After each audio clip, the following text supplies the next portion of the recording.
Welcome back, everybody, to another episode of the FatmanStephens podcast. I am Marcus, FatmanStephens, and if you know anything about me, you know what I'm going to talk about first on the podcast today. I'm wearing this shirt of the man, so I might as well talk about him. So on Raw this past week, if you watch Raw, which Raw is getting progressively much better every week, Johnny Gargano is back, almost cursed. It's his back in WWE, making his much shockingly return. Obviously, with everybody coming back in the last few weeks under the Triple H's regime, Dakota Kai, Dexter Loomis, Karrion Kross, just to name a few.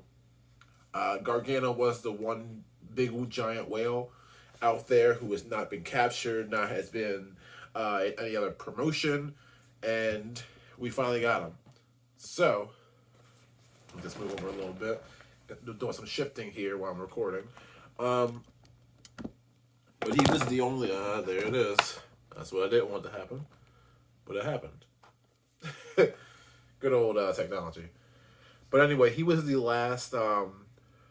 He was the last like big fish that couldn't be hired. That could be hired. Obviously, I know. Triple H wanted Cole, Adam Cole. He wanted Keith Lee. He wanted Swerve Strickland. You know, these are guys that he like formulated and brought up in NXT, but they're under contract right now. Unfortunately, there was no way. Keith Lee would have been back on television already if he was not signed to AEW. Same thing with Strickland and definitely Adam Cole. We know how big of a fan Triple H was of Cole as well as Shawn Michaels. And if you don't think he's a big fan of Cole, you know, let's look at his NXT title run, holding it for how many long days he did. Who beat Cole? Keith Lee. So there you go. But man, Johnny Gargano making his again shocking debut, but not shocking in terms of we knew eventually. I feel like he was going to come back. I thought it was going to be the NXT, but I guess Triple H handling the main roster booking. I guess he wanted him on either Raw or SmackDown, and what a show to do it on in the Toronto show where we already had Edge in the main event. Um, you know, Dexter Loomis kidnapped the Miz. We had so many just great moments on this show, and again, Raw is becoming television that you can't miss now. It's becoming a show. Same with SmackDown. They're really becoming good wrestling shows. Ziggler and Finn Balor had a really good match. Chad Gable had a really good match with Kevin Owens. The women's tag team tournament was really good, giving time to like so many different people, and just a really fun show. And I'm looking forward to what they're going to do with Clash of the Castle for Theory. I'm really hoping we get Austin Theory versus Johnny Gargano at Clash of the Castle. I don't think my brain can handle that. I hope we get Edge and Beth versus Rhea and Finn Balor. I think that's the match that they've been kind of alluding to. I think they kind of set it up on Raw. At least they set up Beth's involvement, which I'll probably announce in the next few days. Hopefully, fingers crossed. The show is looking pretty good. Clash of the Castle looks pretty good on paper.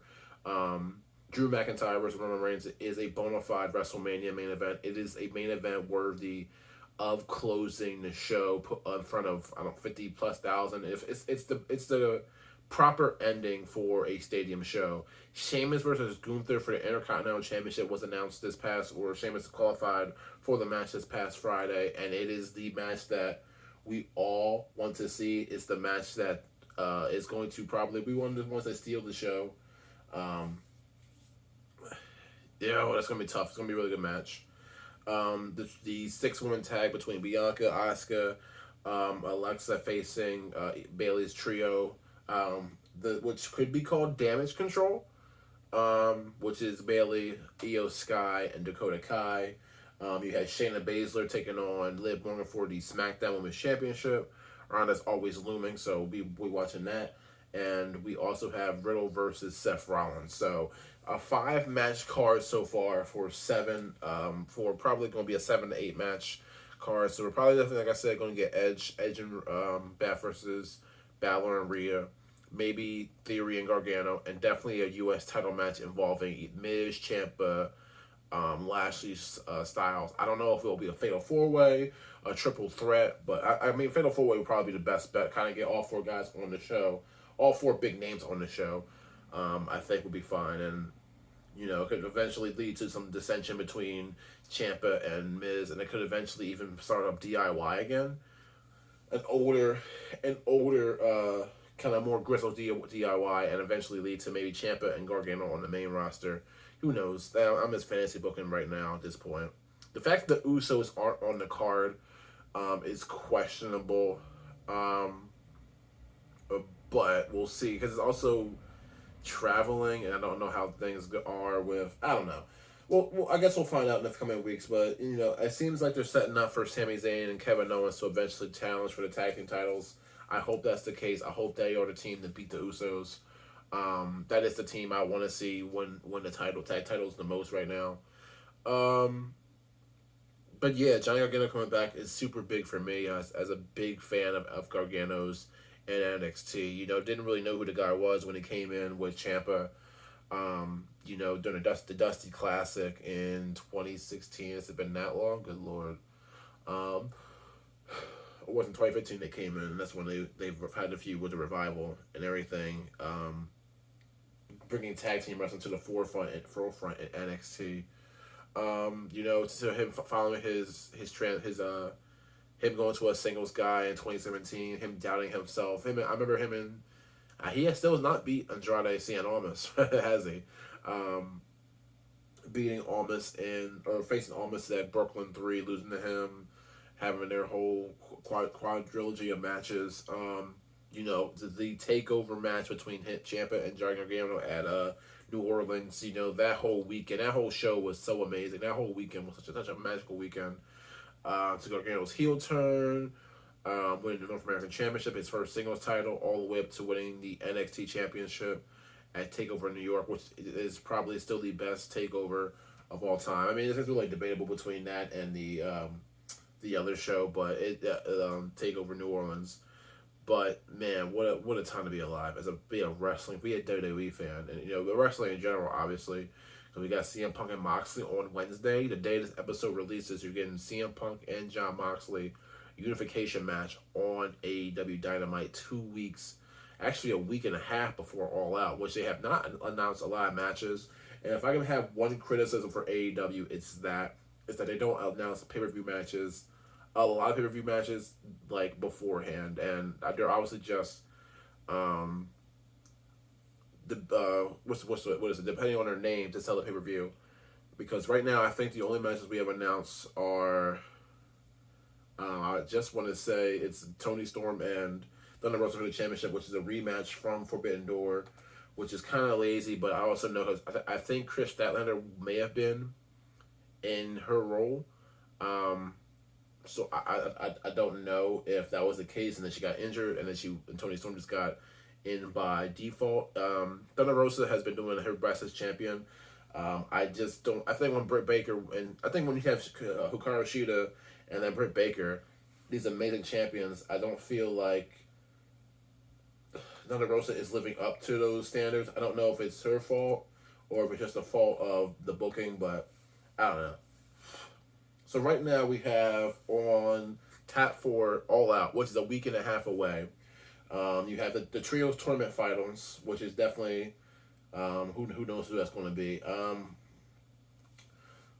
It's probably I really don't know who's going to be in the finals. It depends on. You don't want to do a rematch between Death Triangle and House of Black, right? You don't want to do that for All Out. We just had that match at Forbidden Door, right? Or a similar match to it before at Revolution. The Elite don't really need the win, but for storyline purposes with Adam Cole and all them, maybe they should win. I'm rooting for House of Black to win it all because I like Malachi and I like Buddy Matthews the most. So I feel like they should win the tournament. Of course, I'm a big fan of Ospreay. I hope they, but it's like they're facing Death Triangle. But I also feel like they don't need that win because Pac already has the championship as a championship. So they either they're not beating the Elite. I would put Will Ospreay and I put the United Empire. I put them in the semis because you can get Will Ospreay and Kenny Omega a face off. Like that's what we all want. So just give us that. Give us that, please. You have a 6-man tag team match, The Pinnacle, which is Wardlow and FTR taking on the Lethal Connection, which is Jay Lethal, Satnam Singh, and Sanjay Dutt. This is not, for me, in my opinion, this is not a match that we should have on All Out. I hope this is on like the buy-in. No offense to FTR or Wardlow, it's just like all you guys have championships. Like FTR, you all guys have titles. Like defend the championships on the pay-per-view. That's my whole thing. Again, Thunder Rosa and Tony Storm, and we're having a casino ladder match, so that should be fun. Casino ladder match can get a lot of guys who may not be doing anything on the card. This could get like somebody like Ray Phoenix or Pentagon Jr. or I'm sorry, Penta. This could get somebody like one of the best friends during the tournament. Yeah, I don't know what they're gonna do, but y'all got 2 Dynamites and 2 Rampages left, and we don't got a world title match announced just yet, which is very, very strange. You don't have Bryan Danielson booked yet. You don't have Jericho booked yet, which I'm sure Danielson and Jericho will have a one-on-one match, which I think could be really, really, really, really good. You don't have Wheeler Yuta. You don't have Claudio booked. You don't have your tag team champions booked. You know, like, what are we doing here? I know All Out is going to be a great show. I know it is. They always deliver on pay-per-views.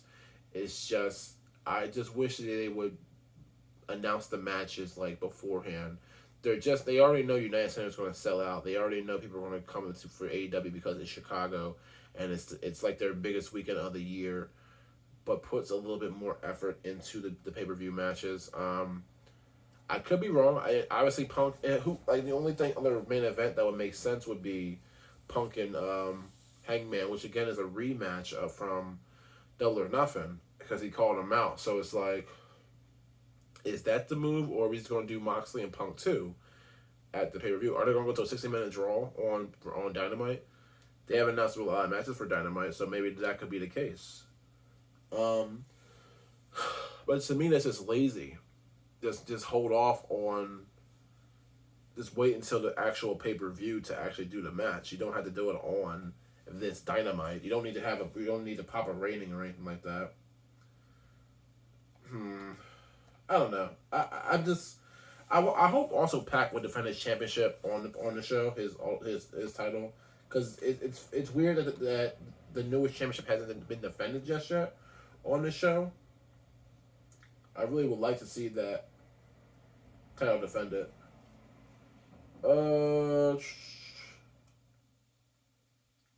There's no Sting or Darby Allin presence just yet, which is really crazy because Darby Allin's such a fixture. I just hate that freaking. I hate that FTR is not in a title, like a big title match. I would love to see FTR versus Swerve in Our Glory.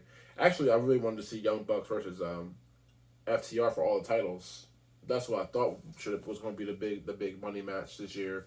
But All Out is not feeling like All Out just yet.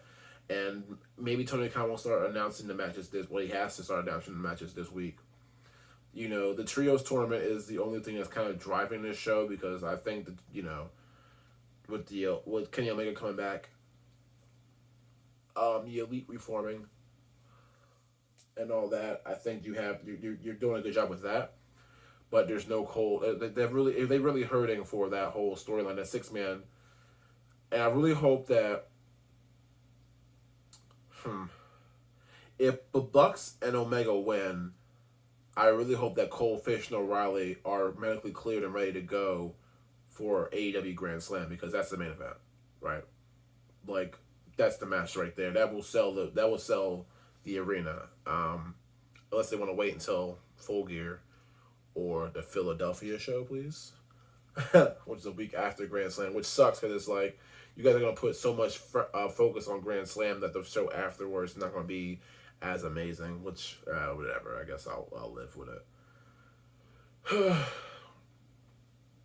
The casino ladder match though should be interesting. I don't know who there's gonna be in that, but it's like whoever wins it is going to be, you know, fed up to the slaughter for Punk, or because Punk's probably going to beat Moxley, right?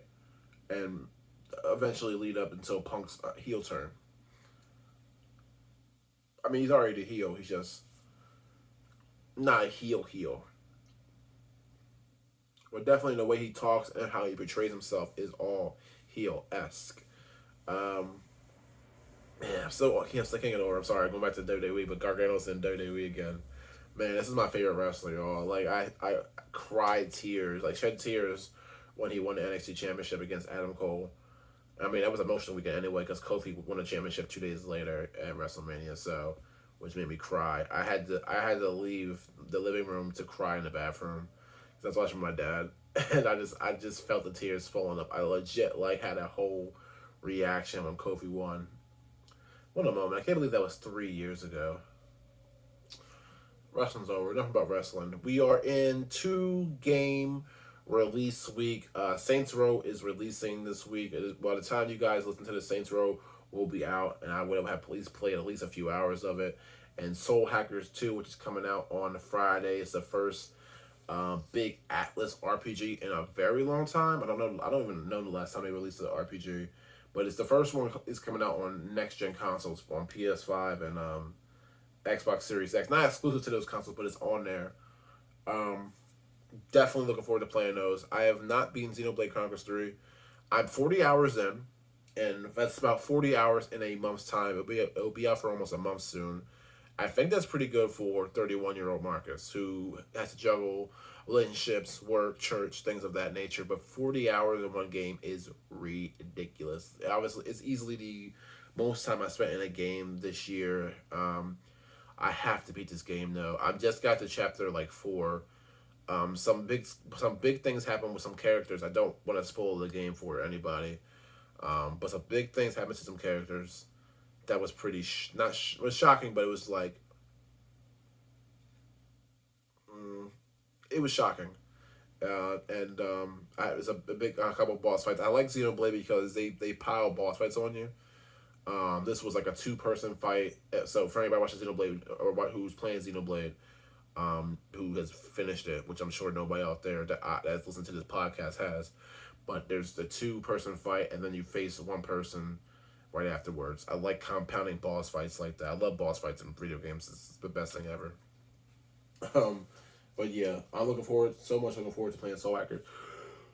Yeah, I'm tired. I'm still looking forward to playing Soul Hackers though. Well, again, not knowing too much about Soul Hackers 1, but I know Atlas and I know how they do RPGs in um, since obviously Nocturne. So very looking forward to playing this when it comes out. It's gonna be tough playing both of these games in one time and still playing Xenoblade. But luckily September is pretty light. They pushed back Evil West.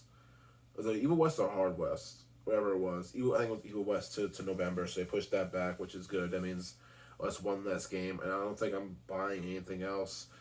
Valkyrie Elysium at the end of the month, so I got like a whole month to play the rest of these other games before that comes out. October still Gotham Knights is still coming out on the same date. Star Wars is coming out, and then the big one in November is God of War Ragnarok, which will basically take up the rest of my year. But yeah, that's basically it. I really, I watched as far as movies, I watched Orphan First Kill this past weekend. Orphan is one of my favorite horror movies of the 2000s. I just like that. I liked how it played with your mind so much that I didn't even see the twist coming. I didn't even think about this. The girl could be, a grown adult or anything like that. And it was just gory and disgusting. Like, I never forget, I watched Orphan and I had to, and I was, watched it on DVD. Because it was back on DVDs and you rented them from Netflix.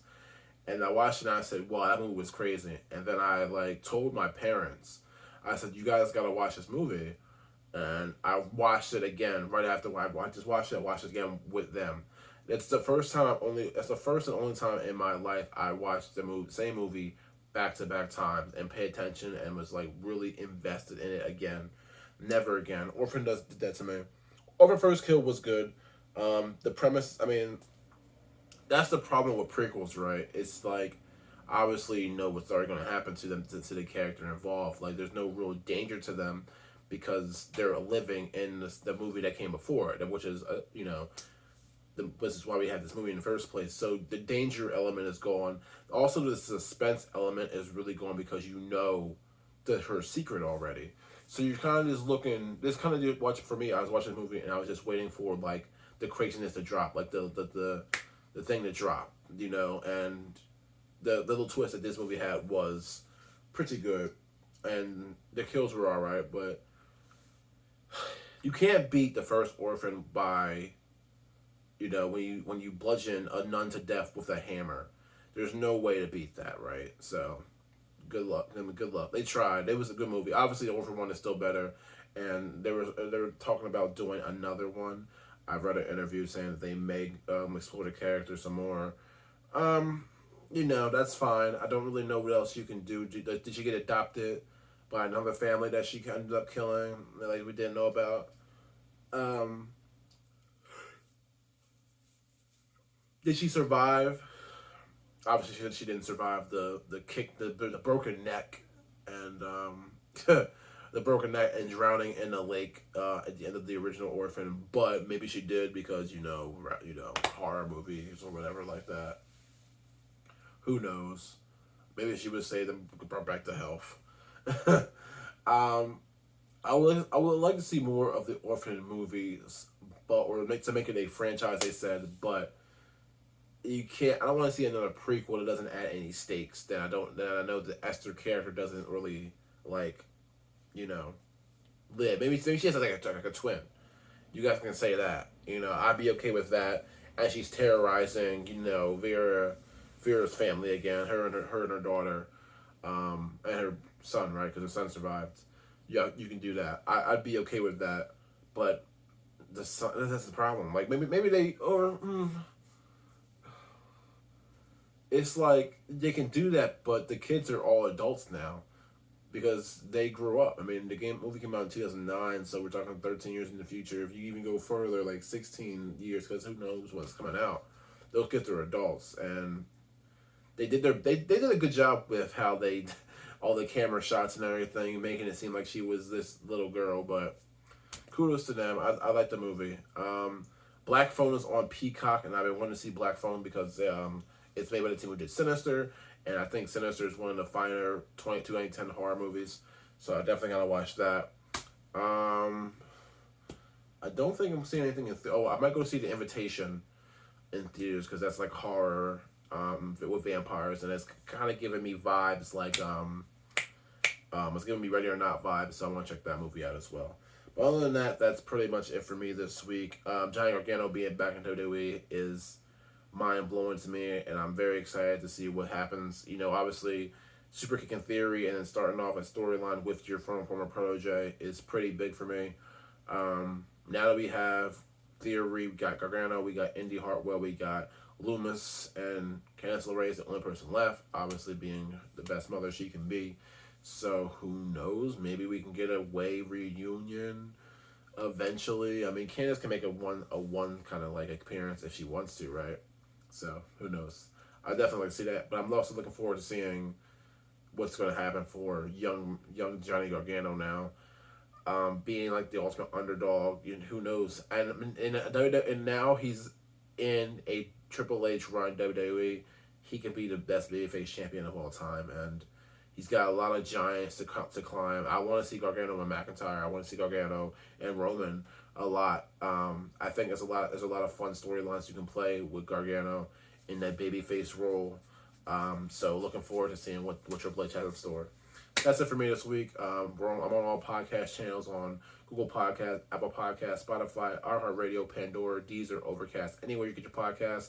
It's FatmanStephens, all one word, followed by podcast. I'm also on YouTube. If you're watching on YouTube, hello, like, share, subscribe, do all that fun stuff, and let me know what you think about Johnny Gargano's return. Let me know what you think about the cards for Clash at Clash at the Castle, and of course we're all out because we are fastly approaching the Labor Day weekend. The end of summer is next weekend, and it's all on those weekends. Um, Also, I forgot about talking about NXT with Braun Breaker and Tyler Bate, and they're definitely going to probably have a main event match the day of All Out. So it's just, oh my goodness, what a time to be a wrestling fan. But that's it for me. Thank you so much for watching, and I hope you enjoy. And I'll see you again next week for another episode of the Fat Man Stephens podcast. Goodbye.